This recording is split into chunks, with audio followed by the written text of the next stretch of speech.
दशरथकृतं श्रीशनिस्तोत्रम्। नमः कृष्णाय नीलाय सितिकण्ठनिभाय च नमो नीलमधुकाय नीलोत्पलधराय च नमो निर्मांसदेहाय दीर्घश्मश्रुजटाय च नमो विशालनेत्राय भयानकमुखाय च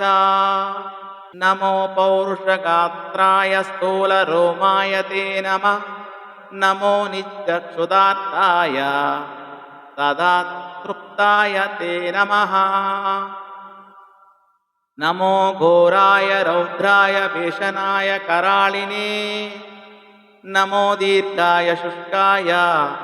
कालदंसा नमोऽस्तु ते नमस्ते घोररूपाय दुर्निरीक्षाय ते नमः नमस्ते सर्वभक्षाय वलीमुखा नमोऽस्तु ते सूर्यपुत्रा नमस्तेस्तु भास्करो भयदायिनी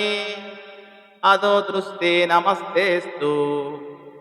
संवर्तका नमोऽस्तु ते नमो मन्दगते तुभ्यं निष्प्रभाय नमो नमः तपसा ज्ञानदेहाय नित्ययोगरताय च ज्ञानचक्षुर्नमस्तेस्तु काश्यपात्मज सूनवे तुष्टो ददासि राज्यं त्वं क्रुद्धो हरसि तत्क्षणात् देवासुरमनुष्याद्य सिद्धविद्याधरोरगा त्वयावलोकितात्सौरे